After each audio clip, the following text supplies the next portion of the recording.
Bendición y de victoria, y queremos alabar al Rey como Él se merece. Aleluya.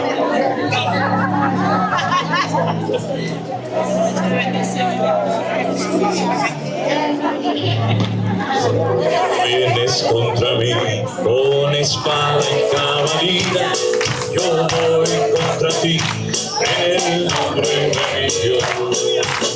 Te tengo miedo, por muy grande que tú seas, te venceré. Una vez más, tú vienes contra mí con espada y caballería, yo voy contra ti en el nombre de mi Dios.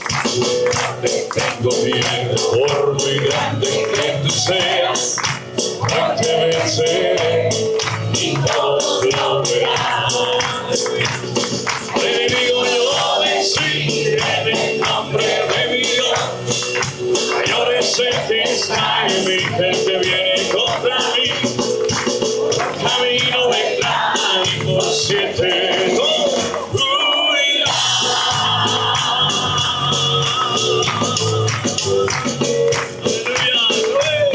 Al enemigo yo vencí en el nombre de mi Dios.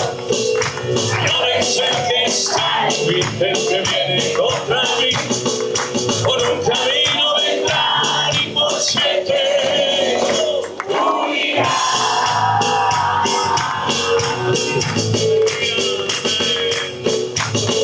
Y aunque nadie se atrevía a pelear contra el gigante, era día de victoria y de gloria a Dios. Y yo una piedra al gigante yo vencí, porque había provocado a Dios. Al enemigo yo vencí en el nombre de mi Dios. Mayor es el que está en mí, el que viene contra mí. Por un camino vendrán y por siempre fuerte huirá.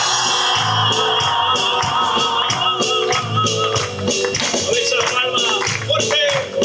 Al enemigo yo vencí en el nombre de mi Dios. Mayor es el que está en mí, el que viene contra mí. Por un camino vendrán y por siete huirá.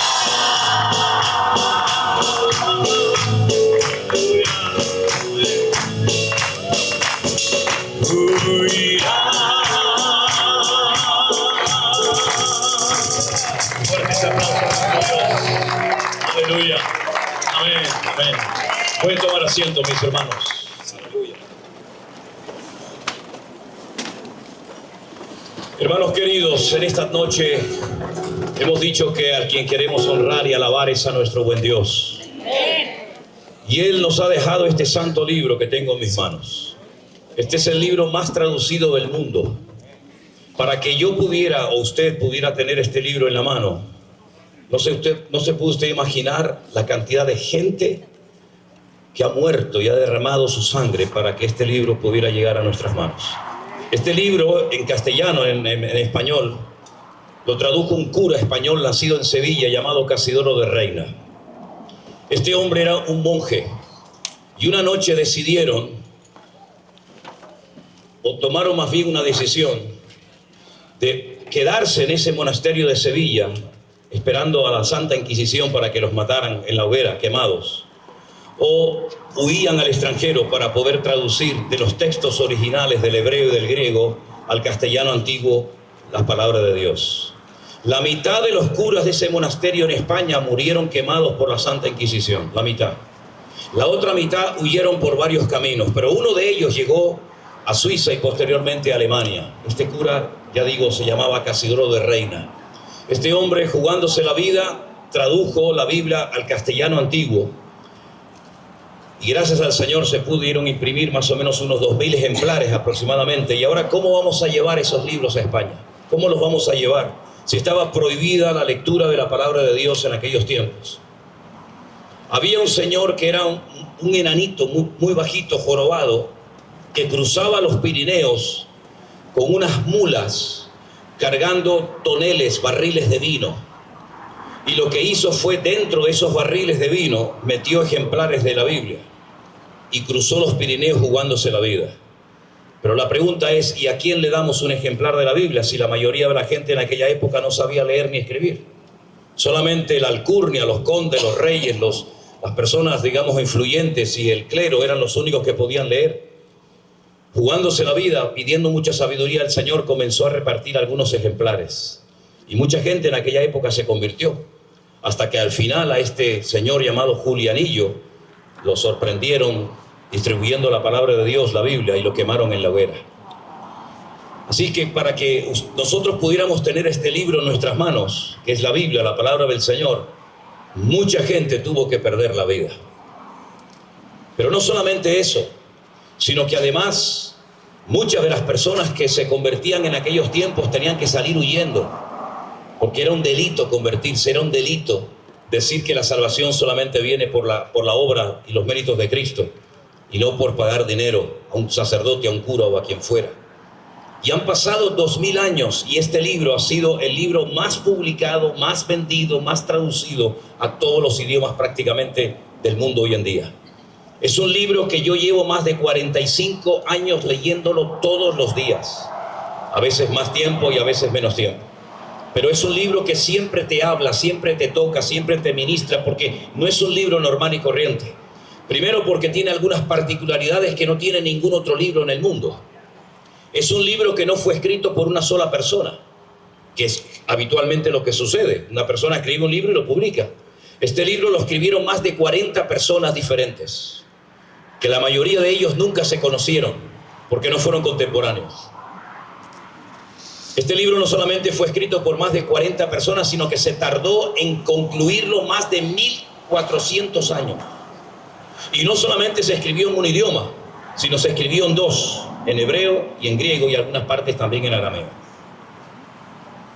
Es un libro que no ha caducado. Es un libro que no cansa su lectura. Es un libro que cuando tú comienzas a leerlo te transforma y te cambia la vida, pero radicalmente como no te puedes ni imaginar. Es la mejor medicina para la familia. Es la mejor medicina para las familias destrozadas, para los jóvenes vacíos y desorientados. Es el mejor bálsamo para cuando estás enfermo y no le encuentras sentido a la vida. Te ayuda a vencer el miedo, te ayuda a vencer el odio, el rencor, la envidia, y te transforma la vida de una manera que cuando te atrapa tiene un poder adictivo tan tremendo que no puedes soltarlo, porque se convierte en la lámpara en tu vida, se convierte en ese espejo, se convierte en esa antorcha de fuego que arde en tu corazón y que nada ni nadie la pueda apagar por muchos años que pasen. Recuerdo que una vez estuvimos visitando a un señor que estaba en un cáncer terminal. Ya no le hacían efecto lo que le ponían, ni morfina ni nada, pero sin embargo cuando comenzábamos a leerle la palabra de Dios, le entraba una calma, según él nos contaba, y una paz tan grande, que era la única manera de calmar los dolores tremendos que este hombre tuvo antes de partir a la presencia del Señor. Yo te animo a que tú lo leas, a que tú te enamores de este santo libro, que es la Biblia, es la palabra de Dios. No es un libro que te va a aburrir, ni muchísimo menos. Tiene, por supuesto, muchísimas particularidades, pero una de las cosas que a mí siempre me ha impactado de este libro es que 3/4 partes del material que hay aquí adentro es material profético. No hay ningún libro en el mundo que tenga tantas profecías como este libro. Por ejemplo, si citáramos el Corán, el famoso libro del Corán, ¿cuántas veces aparece una profecía en ese libro? Nunca. No hay profecías en el Corán. Ni siquiera, curiosamente, la palabra Palestina aparece en el Corán, pero la palabra Israel aparece más de 45 veces. Y esas profecías, muchas de ellas se han cumplido y otras todavía faltan por cumplirse. Y estamos viviendo los tiempos más interesantes de la historia de la humanidad, porque estamos viendo que profecías que han estado aquí escritas durante centenares y miles de años están comenzando a cumplirse delante de nuestras narices. Y hemos entrado en algo que la Biblia llama el principio de dolores. Y el ejemplo que pone el Señor Jesucristo es cuando una mujer está a punto de dar a luz y comienzan los dolores. Y esa es la evidencia, esa es la señal de que el niño que lleva dentro, que ha estado esperando su nacimiento, está a punto de nacer. Y está a punto de nacer una humanidad nueva, un nuevo orden mundial, como lo hemos llamado en muchas ocasiones. Estamos viendo cómo las naciones están cambiando, la economía, la geopolítica, está cambiando absolutamente todo. Si miramos nuestro mundo como era hace unos años atrás, nos damos cuenta de que el mundo es completamente diferente. Lo que antes incluso era un delito, hoy en día es aprobado y seguido por millones de personas. Antes lo que era malo, ahora es bueno. Y lo que ahora es bueno, antes era malo, pecado, delito. Vemos, por ejemplo, en las escuelas, en los institutos, en las universidades, las barbaridades que les están enseñando y metiéndoles a la fuerza a los niños en las cabezas. Eso era algo impensable no hace mucho tiempo atrás. Y es que la Biblia nos enseña que en los últimos tiempos aumentarían los actos violentos, las injusticias, los robos, la maldad se multiplicaría, el amor de muchos se enfriaría. Las iglesias se convertirían en un circo, en un sacadero de dinero por parte de los que supuestamente tenían que servir a la gente, pero lo que hacen es servirse de la gente para vivir como marajás, para vivir como reyes a costa de las ovejas que las esquilan y ya no pueden dar más. Y todo eso no es producto de la casualidad. Todo eso es lo que dijo el Señor, que en los últimos tiempos había falsos cristos. La palabra Cristo viene del hebreo Mashiach, que son ungidos, falsos ungidos. Personas que haciendo un mal uso del poder o de la autoridad que tienen como pastores o como lo que ellos quieran llamarse, pues comenzarían a enseñar falsas doctrinas, doctrinas de demonios, y tendrían muchísimos seguidores.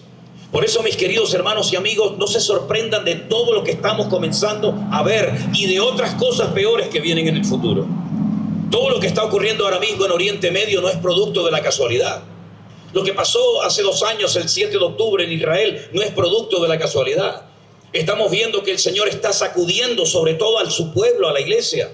Ya nos dio un toque de atención tremendo en el año 2020, cuando metió por primera vez en la historia de la humanidad a millones y a millones de cristianos en las iglesias. Se cerraron. Pero gloria al Señor, nos encerraron en las casas, pero la palabra de Dios corrió y su nombre fue glorificado más que nunca. Y el Señor comenzó a mostrarnos de que ya no podemos depender de pastores, de evangelistas. Dígame, los famosos evangelistas de hace unos cuantos años atrás eran montones. Hoy en día prácticamente no hay ninguno. Porque el Señor no va a compartir su gloria absolutamente con nadie. El Señor lo que quiere es que despertemos, que dependamos de Él, que no dependamos del tío San, que no dependamos de los hombres, que no dependamos del pastor, sino que dependamos del Rey de Reyes y Señor de los señores, que ha prometido estar con nosotros todos los días hasta el fin del mundo, dice la palabra del Señor. Amén. Aleluya. Amén. Y cuando yo oí por primera vez el mensaje del Evangelio, a mí me cambió la vida, me transformó. Nunca nadie me había dicho que alguien había muerto por mí en una cruz. Nadie jamás me había dicho eso. Yo fui monaguillo, me crié en Venezuela en los maristas y en España me crié con los salesianos. Y yo sabía todo lo referente a la religión, sabía el Padre Nuestro, dirigía el rosario, fui monaguillo, etcétera, etcétera, pero no conocía a ese Dios personalmente como lo puedo conocer y servir y honrar hoy en día. Y comencé a leer la Biblia y me enamoré del ministerio de Jesús. Porque nunca nadie, jamás ha existido en el planeta Tierra, ni existirá con su capacidad, con su poder, con su elocuencia, con su autoridad, jamás. Y comencé a leer la Biblia y me enamoré de Él porque me di cuenta de que lo que Él hacía y lo que Él decía y enseñaba, nunca nadie lo había hecho. Y Él no nos exigía que nos pusiéramos a su altura, sino que Él se rebajó, se humanó, se encarnó, se hizo hombre y habitó entre nosotros, y desde su humanidad nos ayuda para que podamos crecer y superar todas las ataduras de la vida. Y de eso es de lo que quiero hablar en esta tarde. Porque hay muchísimos, incluso que se llaman cristianos evangélicos, que tienen ataduras espirituales en su alma, en su vida. Y por eso no crecen, por eso no maduran. Y pasan los años y siempre están con sus mismos problemas y con sus mismas luchas y con sus mismas historias. Y hay un relato en la Biblia de una mujer que ni siquiera sabemos cómo se llamaba, pero es una historia realmente apasionante que, si me permiten, yo se la voy a leer en esta noche. ¿Están de acuerdo? Y aunque no esté de acuerdo, te la voy a leer igual. Ay, se oyó, perdón. Enseñaba Jesús en una sinagoga en el día de reposo. Y había allí una mujer que desde hacía 18 años tenía espíritu de enfermedad y andaba encorvada y de ninguna manera se podía enderezar. De ninguna manera se podía enderezar. Pero cuando Jesús la vio, la llamó y le dijo: mujer, eres libre de tu enfermedad. y puso las manos sobre ella, y ella se enderezó luego y glorificaba a Dios. Pero el principal de la sinagoga, enojado de que Jesús la hubiera sanado en el día de reposo, le dijo a la gente: 6 días hay en que se debe trabajar, en estos pues venid y sed sanados, pero no en el día de reposo. Entonces Jesús le respondió y le dijo: hipócrita, cada uno de vosotros no desata en el día de reposo su buey o su asno del pesebre y lo lleva a beber. Y a esta hija de Abraham, que Satanás había atado por 18 años, no se le debía de desatar de esta ligadura en el día de reposo. Al decir él estas cosas, se avergonzaban todos sus adversarios, pero todos se regocijaban por todas las cosas gloriosas hechas por él. ¿Cuántos dicen amén? Amén. Yo no sé si ustedes han estado en alguna ocasión en una sinagoga, pero las sinagogas no son como, por ejemplo, reuniones así como las que estamos haciendo en esta noche, donde todos pueden estar juntos, hombres, mujeres, niños, casados, solteras, viudos, separados, desesperados. Las sinagogas todavía hasta el día de hoy siguen siendo igual que como fueron desde el principio. Los hombres por un lado y las mujeres por otro. No se pueden comunicar los unos a los otros. Incluso a veces hay hasta una primera planta, un primer piso, donde las mujeres están ahí con los hijos menores de 12 años y los hombres están abajo participando del culto. Hay unas cortinas, a veces hay unas celosías y no se pueden ver los unos a los otros. Pero la Biblia dice que ese día, cuando Jesús fue a esa sinagoga, en ese lugar había una mujer que hacía 18 años que tenía un problema tremendo y que no se podía enderezar. Y el que está relatando esta historia es un médico, es Lucas. Lucas sabía perfectamente que no había ninguna posibilidad, humanamente hablando, de que esta mujer pudiera enderezar su columna. Yo me acuerdo una vez en Jerusalén, en la puerta de Damasco, vi a una mujer con una curvatura de columna, pero era algo tan exagerado que enseguida me vino a la mente, a la historia, la situación de esta pobre mujer. Fíjense que se la encontró en una sinagoga. Ella no estaba en un templo pagano. Ella no estaba en un lugar, digamos, de pecado, de vicio, sino que estaba en un lugar de culto. Pero ni siquiera estando en el lugar de culto se podía enderezar. Pero sin embargo dice la palabra de Dios que su vida ese día cambió radicalmente, porque dice que Jesús la vio. Y ante los ojos de nuestro Señor Jesucristo, nuestras necesidades no pasan desapercibidas. El Señor sabe perfectamente lo que usted necesita en este momento. No lo que a ti tal vez te gustaría tener o recibir, sino la necesidad real de tu corazón, sobre todo de tu alma, la conoce el Señor perfectamente. Pero esta mujer no se podía enderezar, aunque estaba en un lugar de culto, estaba en el lugar indicado, porque dice la Biblia que tenía una atadura espiritual en su vida. Y ese era el motivo principal por el que ella no podía enderezar su vida. Quiero hablar un poco acerca de las ataduras espirituales, las ataduras del alma. Porque a veces le damos mucha importancia a las enfermedades, digamos, de tipo físico, ¿no? Pero sin embargo hay personas que notan que hay algo en su vida que les impide ser felices, que les impide recibir la bendición del Señor. Y no se dan cuenta de que a lo mejor puede ser que tengan una o varias ataduras espirituales en su vida. Y hay ataduras que a la gente tal vez no le da importancia, pero son muy importantes porque te amargan tu existencia y te impiden tu crecimiento y tu desarrollo espiritual. Y una de esas ataduras, por ejemplo, es la falta de perdón. Hay gente que no puede perdonar. Te hablan de su herida, te hablan de su dolor, como si lo hubieran recibido hace 10 minutos y te hablan de algo que pasó hace mucho tiempo atrás. Y puede ser que a lo mejor la persona que te ofendió, te humilló, te trató mal, ya ni siquiera vive, está muerta. Pero te ha atado de tal manera que te ha condicionado la vida y no puedes levantar cabeza y no puedes enderezarte, como tampoco esta pobre mujer se podía enderezar. Y vienes a la iglesia y lees la Biblia y cantas y todo lo que tú quieras, pero tú sabes en lo más profundo de tu corazón que tú no has perdonado a ese hombre, que tú no has perdonado a esa mujer, que tú no has perdonado a ese pastor, que tú no has perdonado a esa persona que te falló, que te traicionó. Y por eso no creces, por eso no te desarrollas. Por eso hay gente que lleva menos tiempo que tú en los caminos del Señor y te han superado en todo, en espiritualidad, en conocimiento, en servicio o en lo que quiera mencionarme.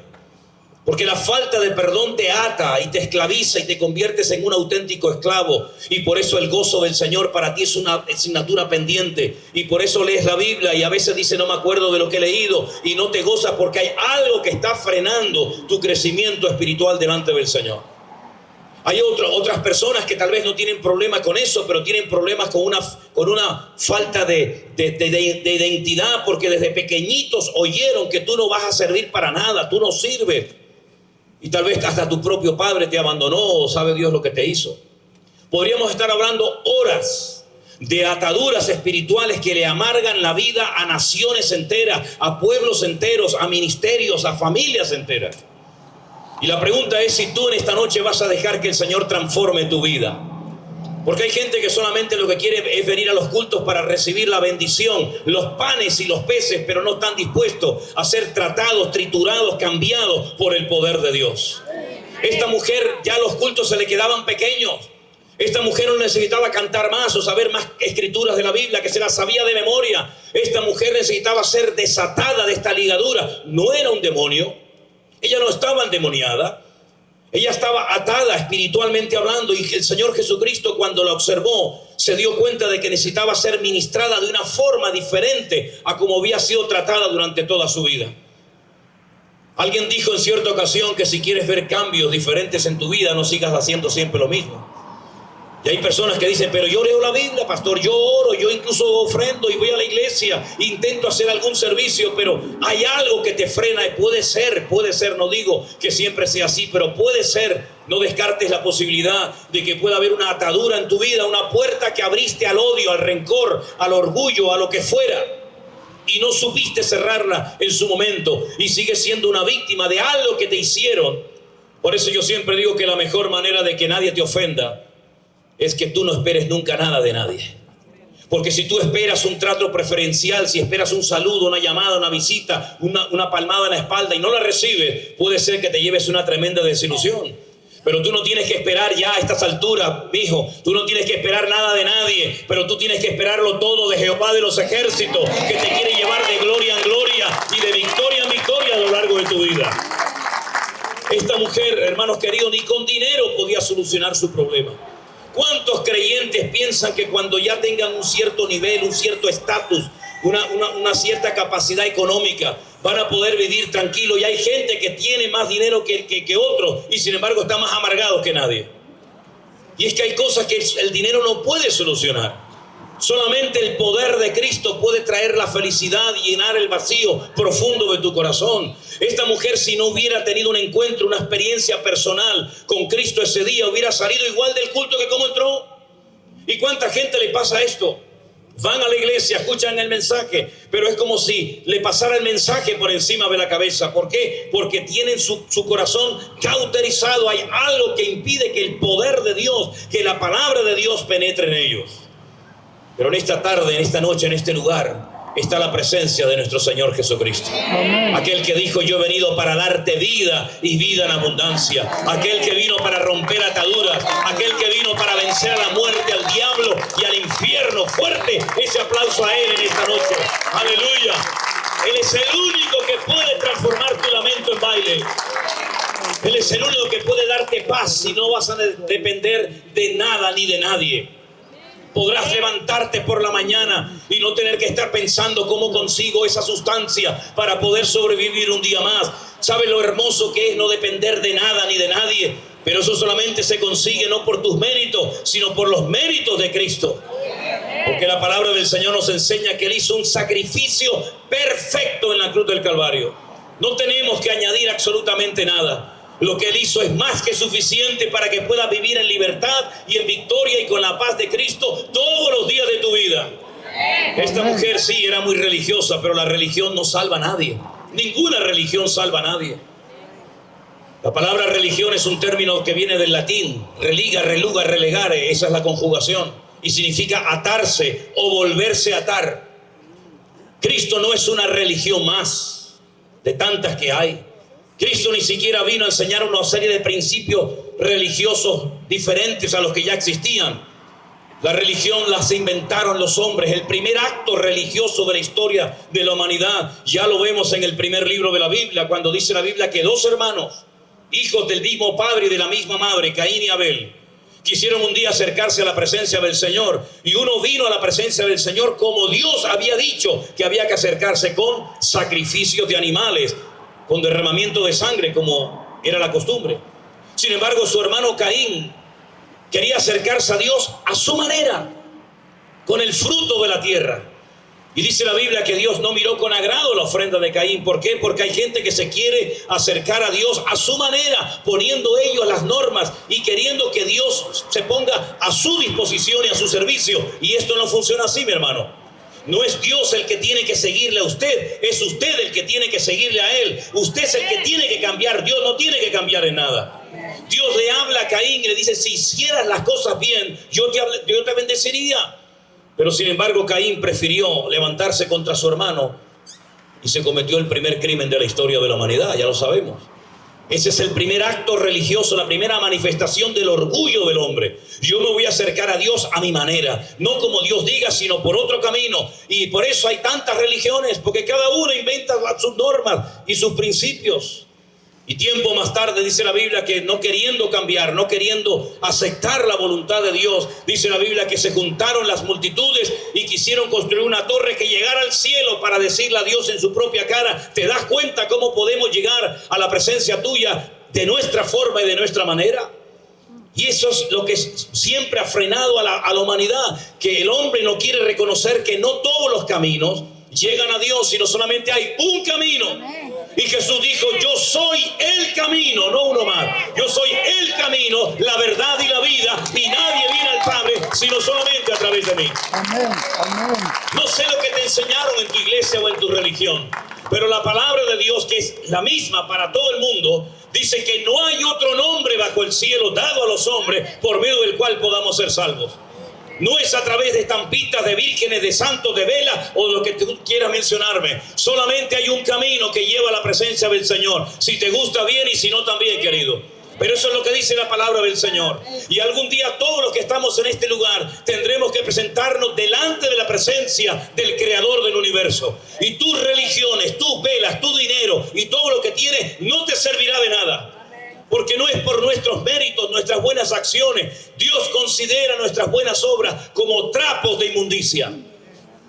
Pero la sangre de Cristo nos limpia de todo pecado. Y es a través de la obra de Cristo que podemos enderezar nuestras vidas, restaurar nuestras familias y ver cómo este país, que fue fundado por los principios de la palabra de Dios, vuelve otra vez a ser bendecido y usado por el Señor y no por el diablo y sus demonios. Estamos viviendo tiempos difíciles y peligrosos también para nosotros como creyentes. Claro que sí, mis queridos hermanos, pero todavía hay esperanza. ¿Cuántos dicen amén? ¡Amén! Todavía la puerta está abierta. Llegará un momento que será demasiado tarde. Buscarás a Dios y no lo podrás encontrar. Tus oraciones rebotarán porque el cielo se cerrará de par en par. Pero hoy el Señor nos llama y nos dice: venid a mí los trabajados y cargados, que yo todavía tengo descanso, alivio y bendición para tu vida. Aproveche esta oportunidad, mi querido hermano y amigo. Esta mujer podía haberse negado y podía haber dicho: no, yo no quiero que me pongas las manos encima. Yo estoy contenta como estoy. Pero ella fue humilde y reconoció que su religión no le iba a servir absolutamente para nada. ¿Saben ustedes que el día que crucificaron a Jesús, la palabra de Dios dice que había dos ladrones, uno a su derecha y uno a su izquierda, y estaban muriendo viendo el templo de Jerusalén con sus propios ojos?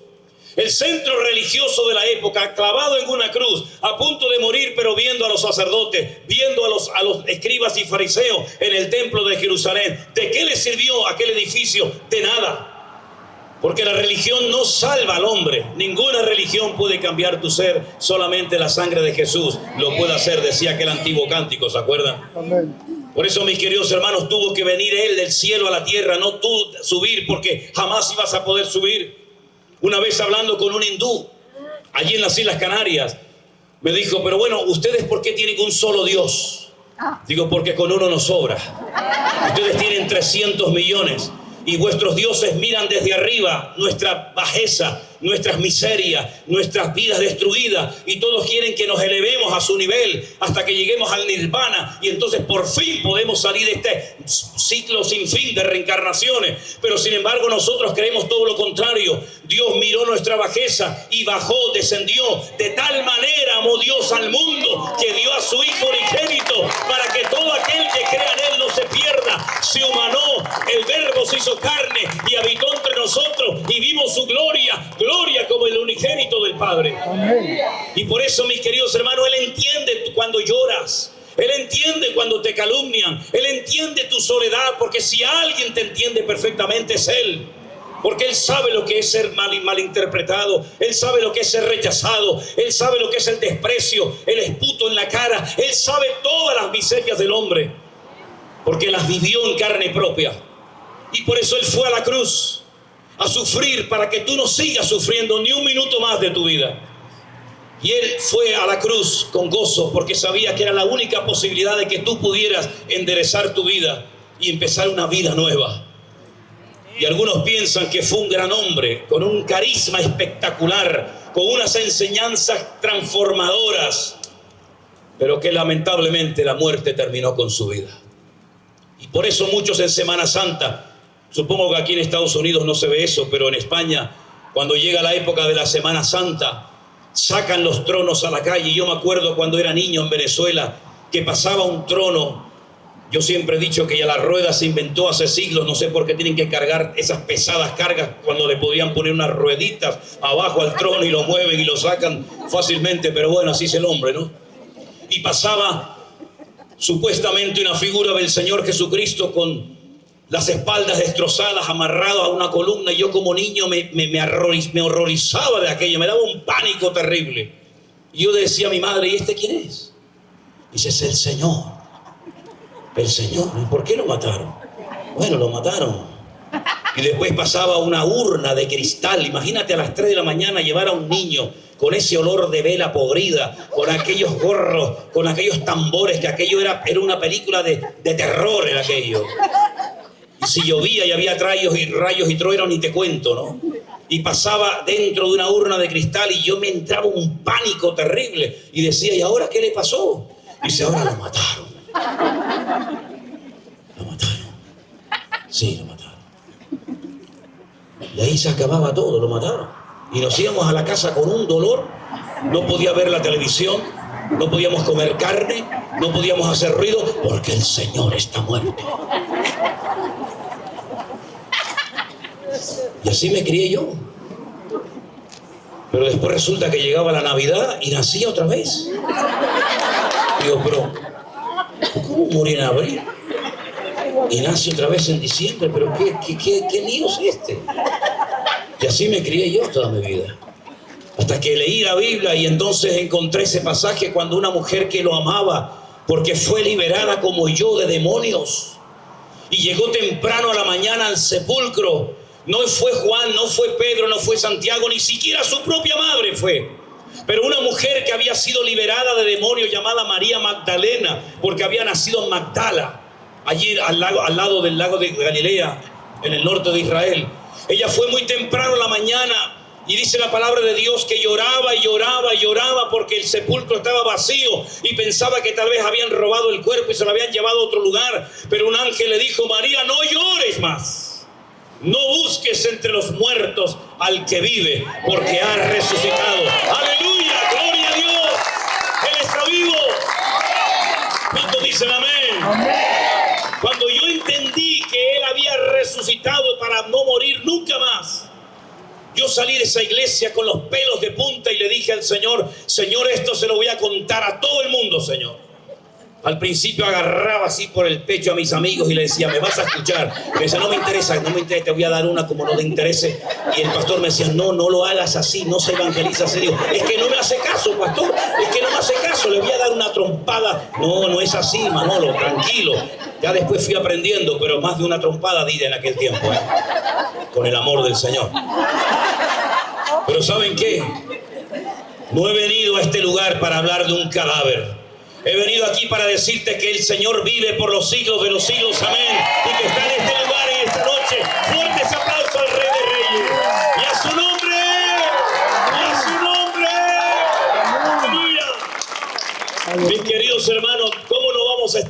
gozosos y alegres cuando servimos a un Dios que tiene ojos y no ve, que tiene boca y nos habla, que tiene oídos y nos oye. No así los ídolos de las naciones. Eso fue lo que trajeron los españoles a Latinoamérica. Ídolos muertos que tienen que ser sacados por los hombres porque no pueden caminar ni salvarse a sí mismos. Pero yo no vengo a hablarte de un cadáver ni de un muñeco. Yo vengo a hablarte de un Cristo vivo, poderoso y resucitado. Y yo me sentía como esa mujer el día que entré por primera vez en un culto, en una iglesia allí en Canarias, hace ya muchos años atrás. No podía enderezar mi vida. Teníamos muchas cosas. No nos faltaba de nada, pero nos faltaba lo principal. Nos faltaba la gloria y la vida de Cristo en nosotros. Pero la encontramos. Y por eso es un honor y un privilegio poder hablar de Él para todos ustedes en esta noche. Y quiero decirte que Él te ha traído a esta reunión con un propósito. No es nuestro objetivo que tú hagas simplemente un cambio exterior de religión, ni muchísimo menos. Ni a engancharte para ahora sacarte el dinero. Yo no necesito tu dinero, gracias a Dios. Usted ha vivido sin mí toda la vida y yo sin ti ni te cuento también. Voy a seguir viviendo. Ni usted me necesita a mí ni yo a ti para nada, ¿sabes? Pero tú necesitas a Cristo. Porque puede ser que a lo mejor sea hoy el último mensaje y sermón que yo dé en mi vida, ¿sabes? Y puede ser que esta sea la última oportunidad de todas las que el Señor te ha dado. Aprovecha este tiempo, mi querido amigo y hermano, porque los días se acortan y la vida es muy corta, y por mucho que vivamos, tarde o temprano nuestras vidas partirán a la otra vida. Y hay vida después de la muerte y tendremos que presentarnos delante del Señor. Por eso es mejor ahora reconciliarnos con el Señor. Porque hay algo que nos impide esa bendición y es algo que la Biblia denomina pecado. Y es una palabra que se utilizaba mucho en el imperio romano y en los griegos. Cuando un arquero, cuando una persona quería con su arco, con su flecha dar en un lugar y no daba en el lugar acertado, la palabra, el término que se utilizaba era has pecado. Y por eso era un término tan conocido y tan usado que los autores de la Biblia dijeron, bueno, cuando se falla y no se le da en el blanco, se dice pecado. Pues eso es lo que nos ha pasado a nosotros como seres humanos. No hemos acertado. Hay caminos que al hombre le parecen derechos, pero su fin son caminos de muerte. Quería ser bueno y ha sido malo. Quería ser santo y ha sido un demonio. Quería bendecir y has maldecido. Y entonces, ¿ahora qué hago? Dice la Biblia, arrepentíos, cambiad de rumbo. Sed humildes y pedirle perdón ¿a quién? A Dios, porque Él es el único que puede perdonar nuestros pecados. No nos enseñaron eso, ya lo sé, pero la palabra de Dios dice que el único que puede perdonar nuestros pecados y transformar nuestra vida es nuestro Creador y nuestro Diseñador. Amén. Por eso en esta tarde quiero que todos nos cerremos un momentito los ojos y mantengamos el silencio.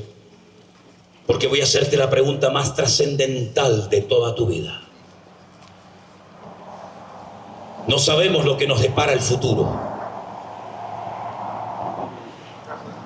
No sabemos lo que nos depara la vida. Si vamos a seguir aquí o no. Si nos quedan muchos años de vida o no, no lo sabemos. Pero lo que sí queremos tener bien claro en esta noche es que a partir de hoy, Cristo será mi capitán, mi pastor, mi amigo y mi Señor. Y quiero rendirme a Él en cuerpo y alma, renunciando a la doble vida, a la hipocresía, al engaño, renunciando a esa picardía humana y pidiéndole perdón a Él, porque todos hemos pecado contra Él. No hay ni uno en esta noche que pueda presumir y decir yo nunca he pecado. El que no ha mentido ha robado, el que no ha robado ha hecho cualquier otra cosa. Todos estamos destituidos, separados de la gloria de Dios. Pero a pesar de nuestros errores y arrogancias y soberbias, Él nos ama y nos quiere transformar las vidas. Y por eso te pregunto en esta noche, ¿tú le quieres entregar tu vida a Él? ¿Tú quieres caminar y conocerlo a Él? Es la mejor decisión que puedes tomar en tu vida. Vete después a la iglesia que quieras o a ninguna. Eso es problema tuyo, no mío. Pero yo no me puedo marchar esta noche de esta reunión sin decirte: ven a Jesús, ven a Cristo Jesús. Si en este momento Dios está tocando tu corazón, y en este lugar donde se respira una paz y una presencia del Señor espectacular, tú le quieres entregar tu vida al Señor Jesucristo, como yo lo hice cuando era jovencito, te invito a que levantes tu mano y nos permitas orar por ti. Dios te bendiga. Dios te bendiga. Dios te bendiga. A ti también. Gloria a Dios. Dios te bendiga. ¿Me dejarían orar por ustedes? Vengan los que levantaron su mano aquí a entregarle su vida a Jesús. Los demás seguimos orando, ¿sí? Los que levantaron su mano, vengan rápido para acá. Vamos a orar al Señor.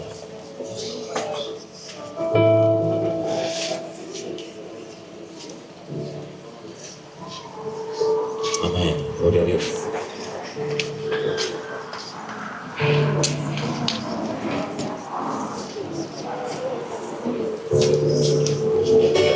Bendiciones a todos. Vengan adelante a recibir a Jesús.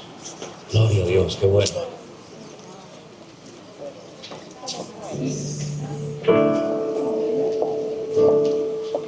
Rey de reyes, Señor de señores, admirable,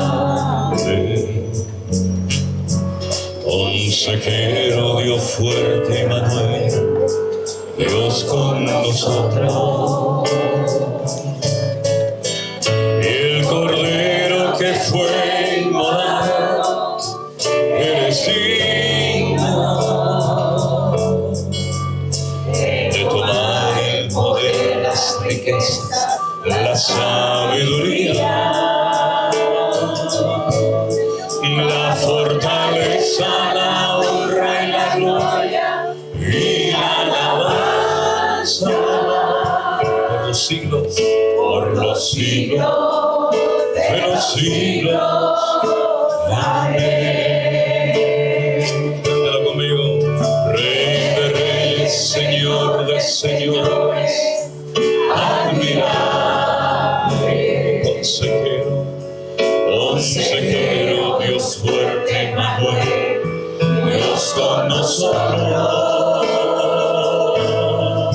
Y el Cordero que fue inmolado, eres digno de tomar el poder, las riquezas, la sabiduría, la fortaleza, la honra y la gloria y la alabanza por los siglos de los siglos. Amén. Aleluya. Yo quiero que los que habéis pasado adelante en esta noche cierren los ojos un momentito. Si puede ser, por favor,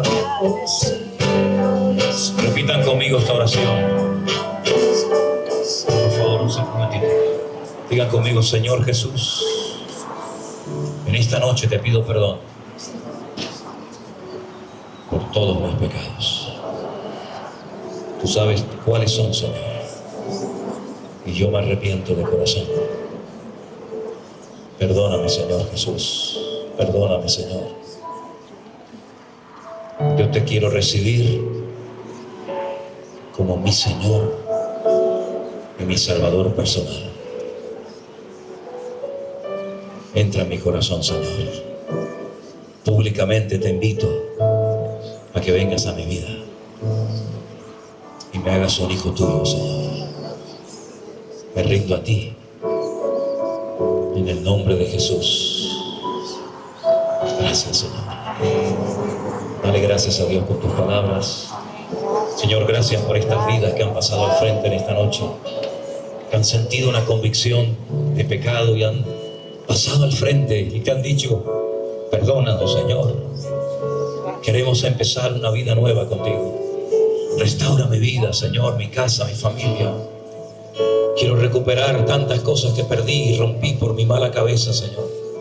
Pero yo, en el nombre de Jesús, de corazón te he pedido perdón. y te he recibido públicamente como mi Señor y Salvador personal. Aleluya. Gracias por estas vidas, Señor. Guárdalos del maligno, que nadie les robe la semilla que tú hoy has plantado en sus corazones. Gracias, mi Señor. Gracias, mi Señor. Aleluya. Tenemos aquí hermanos de esta congregación que después, cuando cantemos ahora una alabanza, van a estar con ustedes ayudándoles, asesorándoles, guiándoles en las preguntas que puedan tener. Así es que cuando cantemos dentro de un ratito esta canción, ustedes van a pasar aquí al lado, les van a atender personalmente. Y para mí ha sido un gozo y un privilegio tremendo el que ustedes hayan pasado adelante en esta noche a recibir al Señor Jesucristo. Fíjense que hay personas de todas las edades. ¿Qué edad tienes tú? 16. Yo me convertí con 17. Qué bueno. ¿Usted? 89 y 16. ¿Qué te parece? Pero es que los dos necesitan de Cristo, porque uno tiene mucha vida por delante y al otro papá le queda menos, pero todos vamos a encontrar la misma gloria. Bendito sea Dios. Qué bueno es el Señor, que ama jóvenes, ama ancianos, ama adolescentes. Y qué hermoso, ¿verdad?, lo que el Señor hace en las vidas. Yo creo que el Señor se merece hoy un fuerte aplauso, ¿no les parece? Dios les bendiga. Dios les bendiga muchísimo. Aleluya.